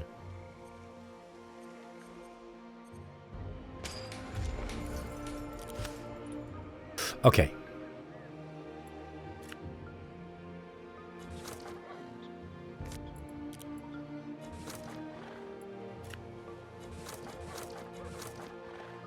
We got loads of these legions. We should be deploying more of them, look.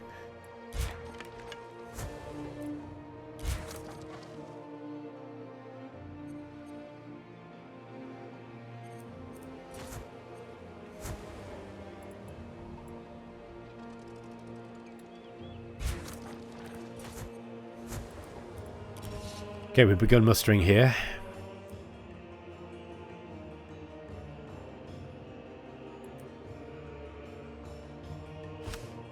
Let's just get some more out even. We'll go for a legion again.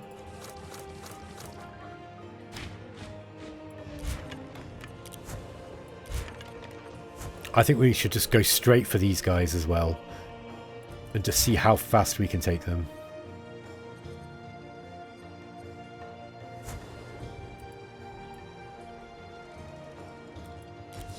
Okay, mustering begins.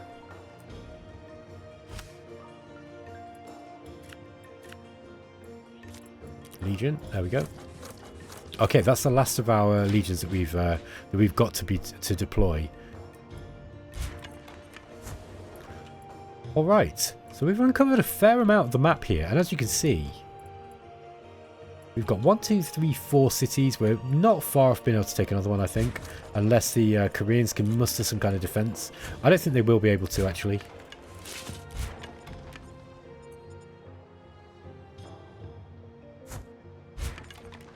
If we can kill their scout off. Declare war. Okay. Oh, that's why. Okay, now I understand why it was that I wasn't able to attack them, because I wasn't at war. What a fool. So let's continue with this. Come on. Oh yeah. Let's attack here. Okay, so War of Annihilation with Korea has begun. So we got a scout on scout combat.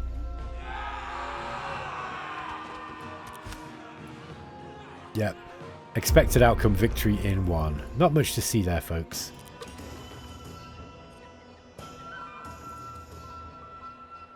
Got a workshop here, yeah we do.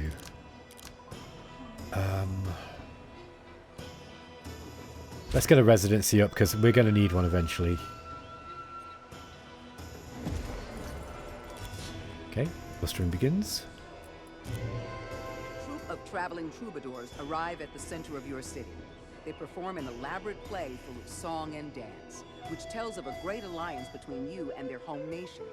They share they've been sent by their leader to send good... No, let's just, we don't want to help them in any way, I don't think.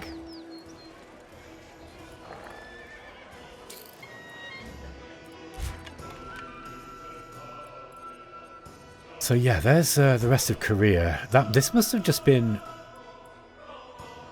That's Thailand. There's Korea. Oh, we're nearly there, look, to be able to take Mappo. So we're going to go and take these guys out. That's the button I want.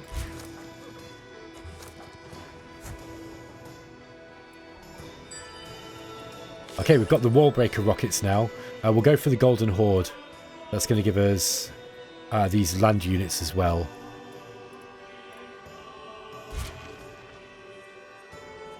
Okay, I think I want to send this Legion out this way. That's not that one. Yeah, that's it. So let's send these guys out to go and invade that nation there. Okay, quality of life.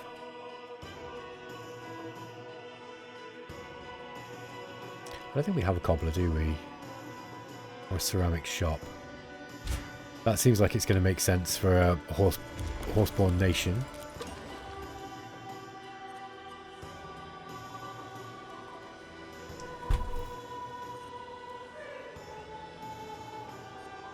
Get some fishing nets up here. It's never a terrible idea. Okay. Right, these want to be out, deployed at Bangkok. So we've got some defences here.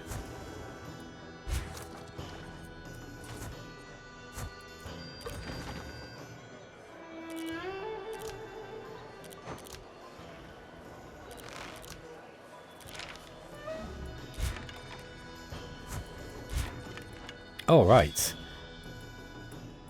So we're attacking Korea here. Oh yeah, that's just the scout battle we saw already. Apologies.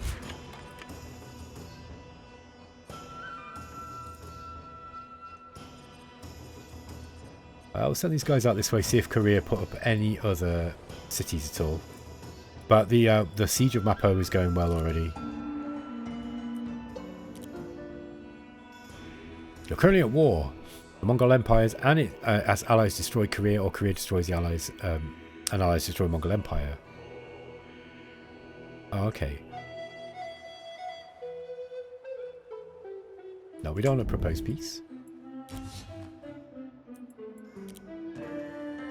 Nope. I don't want to go to peace with you, but I do want to know where your other city is.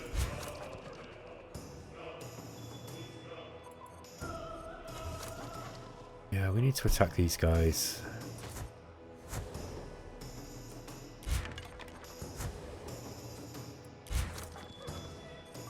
Okay, we've got another legion. So let's send these guys out to Seoul.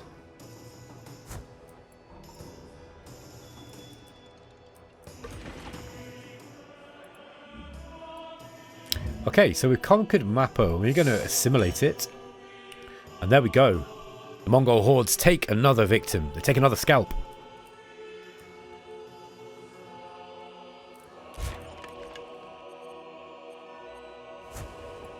Okay. Wow, this is a big map, isn't it? I like it. I reckon they must have a city over here somewhere. I'm not going to chase these scouts around any longer. Let's send this legion out. Send this legion out this way.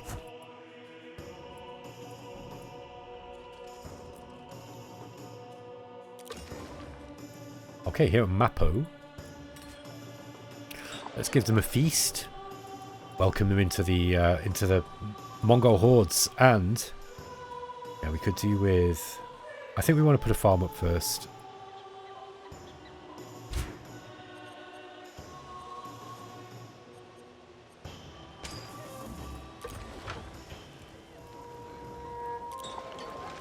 Okay.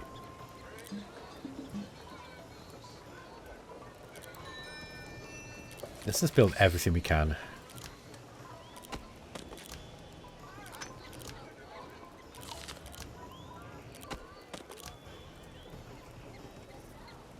We can even put a little bit of wealth into this.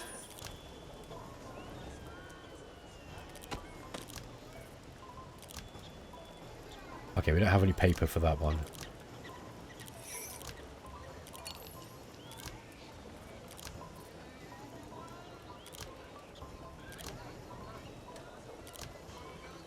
Yeah, it's a lot of food. I won't. I'll.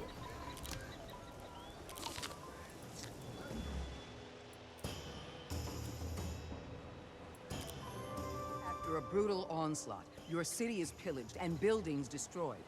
Citizens congregate in the streets. Let's go for the knowledge there. We're not going to promise anything. I think we get the knowledge because it would be very, very helpful to get our research higher, because we don't have a whole lot of research stuff at the moment.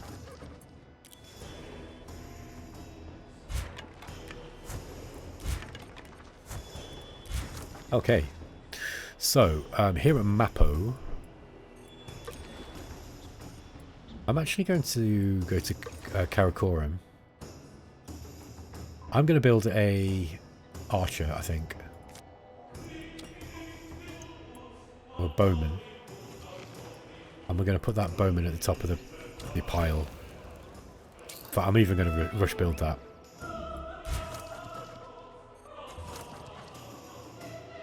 Where is the other Thai city?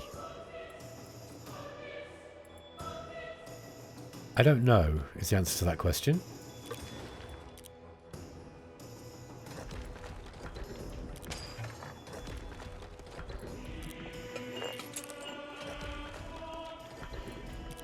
Okay, building a bunch of roads.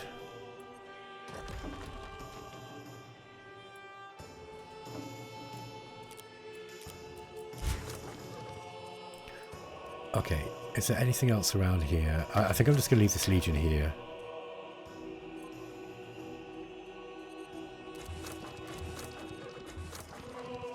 Let's just fortify them temporarily.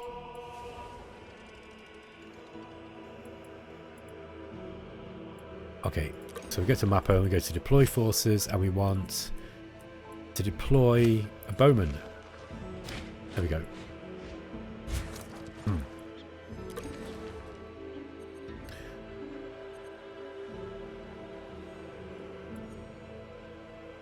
Ah, we can get some rice here. Let's grab that.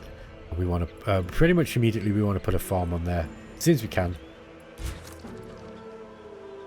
Ah. Oh. They're fighting back. Let's watch the battle, guys.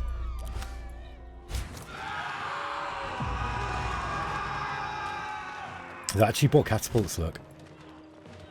So it's going to be a long battle, and we're going to win by the looks of it. So here, we can look at the modifiers. So here's their strength modifiers. They got 2.29. That's coming from trebuchets, crossbowmen, and bowmen. Whereas ours just comes from horse archers. Now, we've got more units than them. I think if we didn't have more units than them, then we'd probably lose this, because they've got a better mix of units. But there you go. So the battles are a little bit clearer now. You're actually able to kind of see what it is that, you know, whether your tactics and tricks are working as planned or not. Okay. Ah, I think this will be India. No, this is Asia. Sorry, what's this nation called? The Abbasids Caliphate. Yeah, this is the edge of the map, I think. So, let's see what we can find. Pretty sure we must find another city around here somewhere.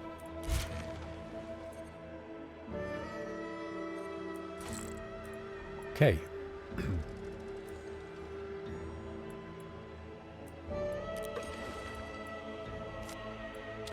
I want to put a farm up immediately to grab that rice.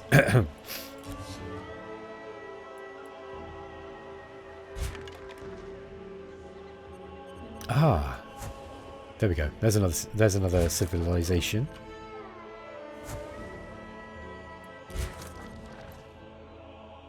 Okay, we're going to attack Kabbalah. So let's declare war on these guys. War of annihilation.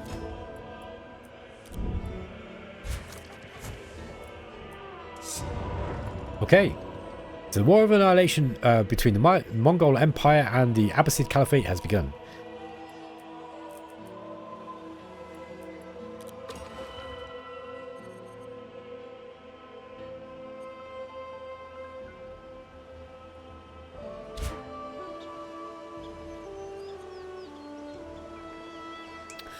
Is this the best place for this? Let me just double check. Yeah, we're not going to get any better resources around here, are we? So, we're just going to dig out what we can dig out.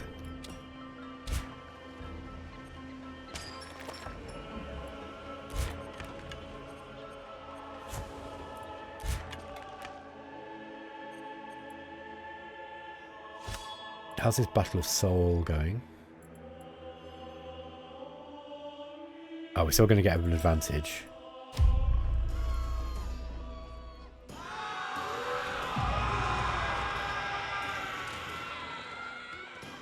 I'm still losing quite a lot of troops.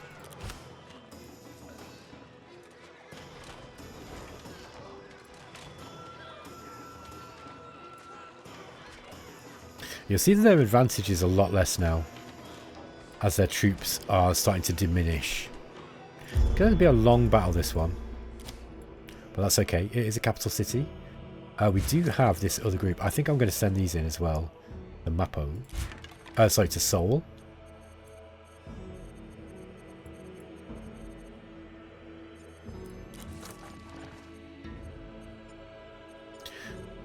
We've got this legion too. Maybe we just declare war on these guys. We're going to be at war with everybody.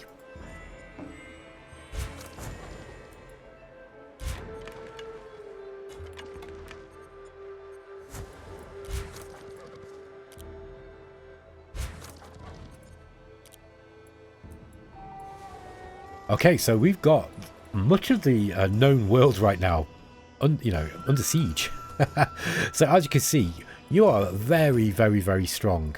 Now, does this mean this game is going to be very easy? No. You can't just keep attacking and attacking and attacking forever. You've got to then eventually switch. And this is what happened to the Mongol, the Mongol Empire. They eventually ran out of steam, and it took a plague pretty much to do it. Okay, here's Zabid. Okay, we're going to declare war on the Byzantine Empire. Yeah, there we go. And let's go and attack them here. Okay.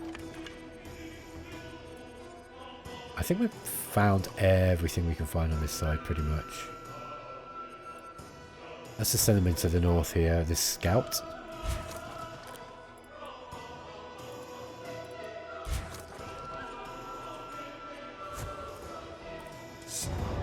Okay, so we've declared war on the Byzantine Empire too. And we are going to be heading in.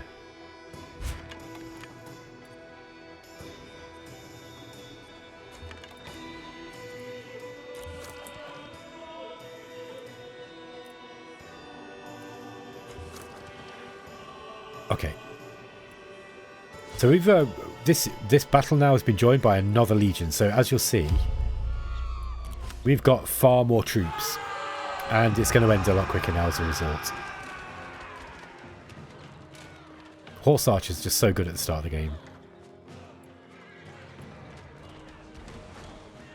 Yeah, so they're really starting to lose their modifiers. There we go.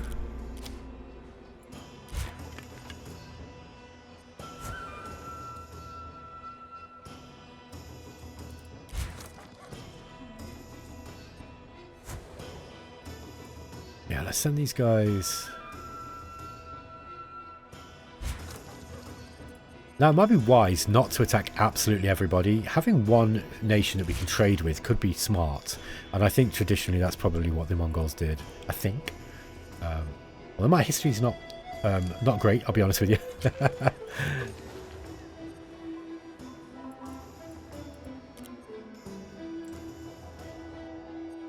Yeah, I think we've got all the roads we need.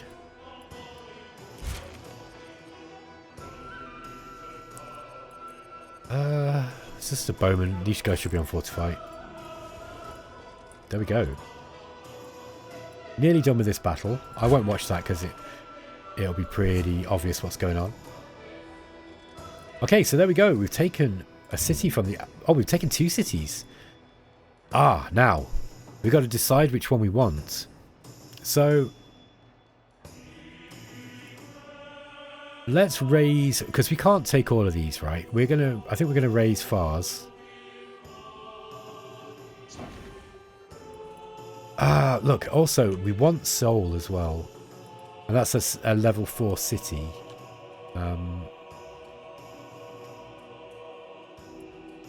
Yeah, we'll just raise both of these. We can't take all of those. It would be nice to have a city up here. I think I will try and take Baghdad.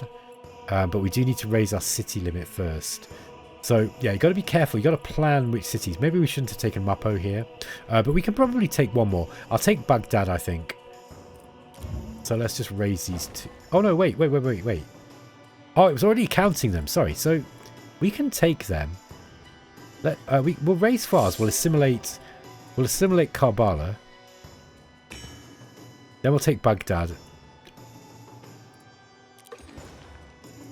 Okay. Which one? This one has obsidian, which is probably a nice resource to take, so let's grab that. So, who said that our History Untold could not be a fast-paced game? Because this has definitely been a fast-paced game. Very, very fast. So this is a really, really, really nice scenario. Very, very fun. A very quick and fun scenario.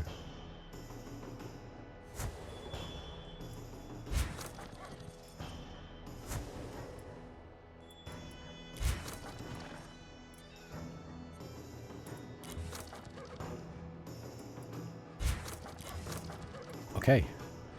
We got Seoul under siege now. So, we're going to... This is for Karakoram.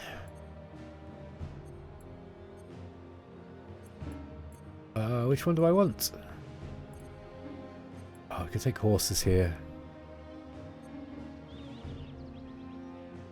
We've got so many horses. We don't need any more horses, so... Perhaps we take one with the wood. That might be a smart thing to do.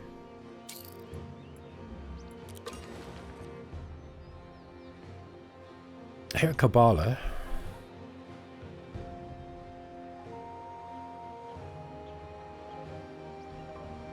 We'll put a farm up.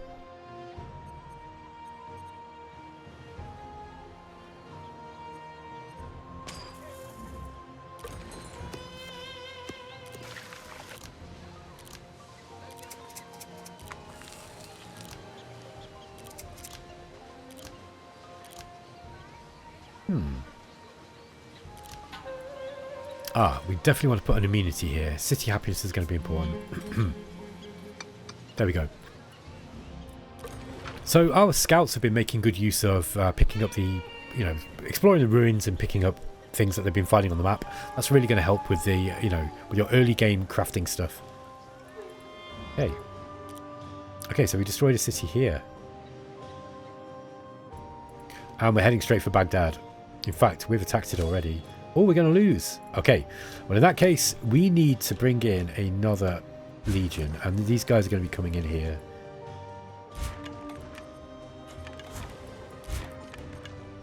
So, one of the options you've got now in battle in version 1.4 is that you can actually disengage from battles. So, just remind myself of where it is.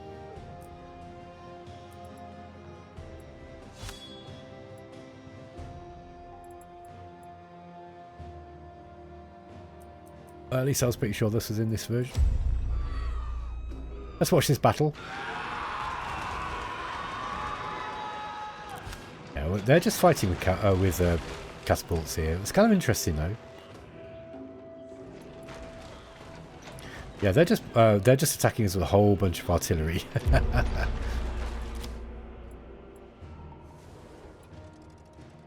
Okay, this is going to go better our way now, I think, since we've got 2 legions in.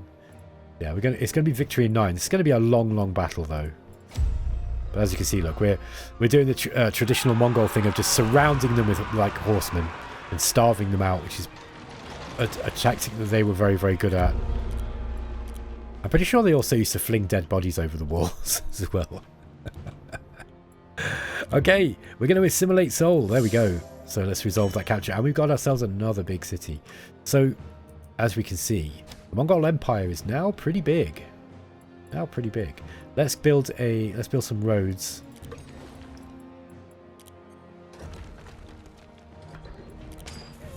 And can we build one from here to Mappo?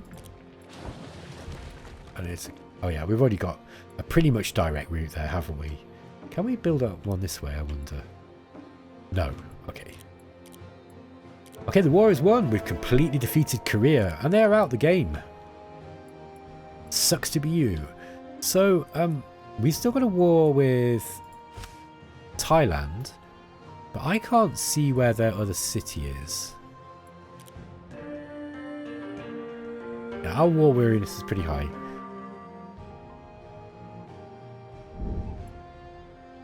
So we've got to find where they are. I reckon they might have an island somewhere. Or they're over here. It's possible that I missed a city over this way. Let's rush build that, and then we'll send some scouts out. See if we can find that. I must have missed them.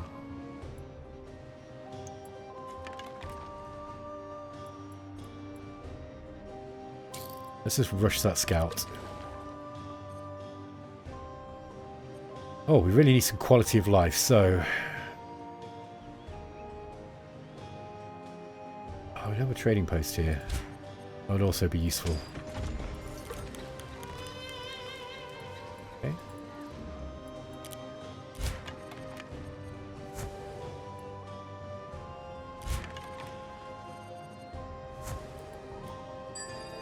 Okay, research is complete. So we've got the men-at-arms. We'll go for meritocracy next. Ah, piggies. Here in Mappo. Let's do that. That's going to be useful. That means we're going to need another farm here.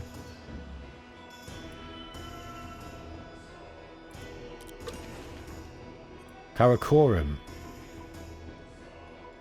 Let's get a tannery up.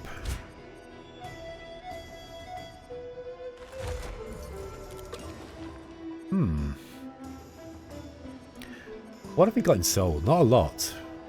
Wow, they really didn't get a chance to... Yeah, we can upgrade that.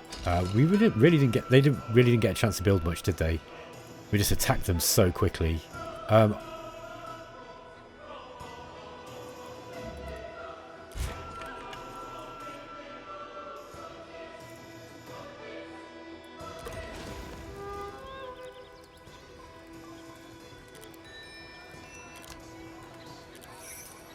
Yeah, I should set these on the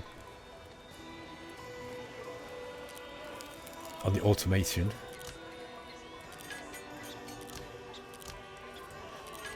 I'm not going to use that.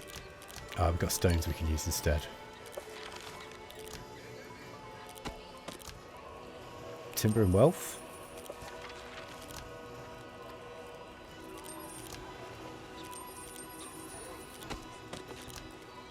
Okay. Okay, and the festival as well.